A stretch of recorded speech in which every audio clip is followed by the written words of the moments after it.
بسم اللہ الرحمن الرحیم۔ عزیز ناظرین، ہمارا سلسلہ چل رہا تھا ارکان اسلام کا، اور ہماری بنیاد وہ حدیث تھی کہ بنی الاسلام علی خمس، شہادت اللہ الہ الا اللہ وان محمد رسول اللہ واقام الصلاۃ وایتاء الزکاۃ وصوم رمضان وحج البیت ان استطاعت الیہ سبیلا۔ ہم نے نماز کے بارے میں بھی مفصل گفتگو کی ہے، زکوٰۃ کے حوالے سے بھی ہمارا موضوع تمام ہوا، اور رمضان المبارک میں روزوں کے حوالے سے بھی تفصیلی گفتگو ہوئی ہے۔ اب انشاءاللہ العزیز حج کے بارے میں بات کریں گے۔ ارکان اسلام میں جو بنیادی چیز ہے وہ تو توحید اور رسالت ہے،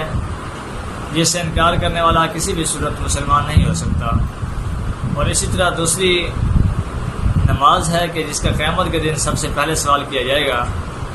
تو نماز کے بارے میں بھی قرآن پاک میں 12 جگہ پر ارشاد ہوا، اقیم الصلاۃ، اقام الصلاۃ، یعنی طرح طرح سے قرآن پاک میں نماز قائم کرنے، نماز پڑھنے اور نماز کا نظام قائم کرنے اور نظام نافذ کرنے کی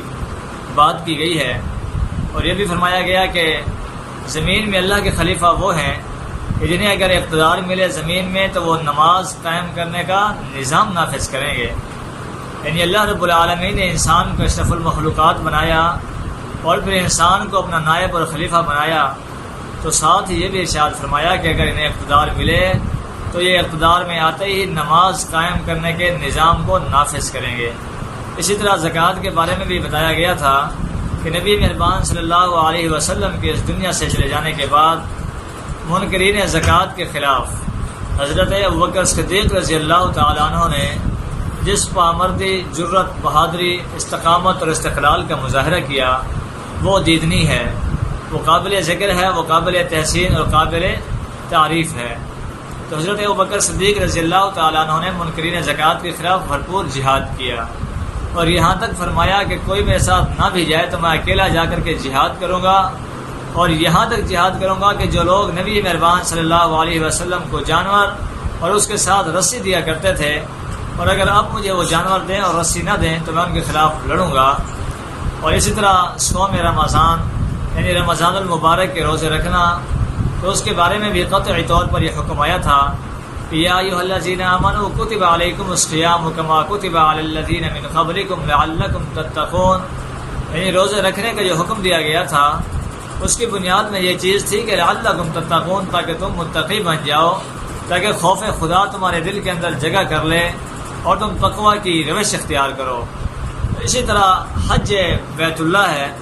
بیت اللہ کے حج کے بارے میں قرآن پاک میں ارشاد ہوا یا احادیث نبوی صلی اللہ علیہ وسلم میں ارشاد ہوا،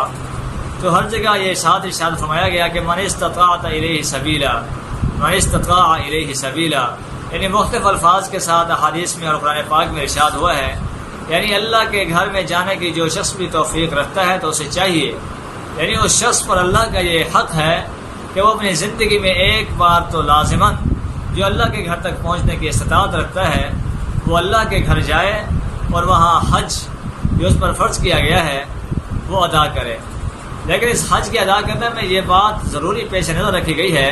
کہ من استطاع الیہ سبیلا، اور یہ بھی ہے کہ من استطاعت الیہ سبیلا، یعنی جو اس کے گھر تک پہنچنے کی استطاعت رکھتا ہو۔ یعنی ہر شخص دل میں تو یہ خواہش موجزن ہے، دل میں تو یہ عشق، یہ تمنا اور یہ آرزو اور یہ جستجو ہے کہ یا اے اللہ ہمیں اپنے گھر لے جا اور ہم کعبۃ اللہ کی زیارت بھی کریں، ہم نبی مہربان صلی اللہ علیہ وسلم کے روضہ اقدس کے سامنے حاضری بھی دیں۔ لیکن اللہ رب العالمین فرماتے ہیں کہ من استطاع الیہ سبیلا، کہ جو تم میں سے استطاعت رکھتا ہے۔ استطاعت سے مراد یہ ہے کہ جو بھی حج بیت اللہ کے لیے جائے تو اس کے لیے زاد راہ اتنا ہو کہ وہ آنے اور جانے کے اخراجات برداشت کر سکے۔ وہ جتنے دن وہاں رہے گا، جو ایام حج کے لیے مخصوص ہیں، تو ان حج کے ایام میں اس کے گھر والوں کا خرچہ پورا ہو۔ کہیں ایسے نہ ہو کہ وہ خود تو بوریا بستر اٹھا کر کے حج کے لیے چلا جائے، لیکن اس کے گھر والے پھر بعد میں دست دراز کرتے رہیں، لوگوں کے سامنے سوال کرتے رہیں کہ ہمارا گھر والا حج پہ گیا ہوا ہے اور گھر میں زاد راہ نہیں ہے، گھر میں خورد و نوش کی چیزیں نہیں ہیں، تو ہم آپ سے مانگنے کے لیے آئے ہیں۔ ایسا نہ ہو، اگر ایسی صورتحال ہے تو پھر بہتر ہے کہ ابھی حج نہ کرو، کچھ اور انتظار کر لو، کچھ اور جمع پونجی ہو جائے گی تو اللہ رب العالمین آپ کو توفیق دے گا، آپ کو استطاعت دے گا،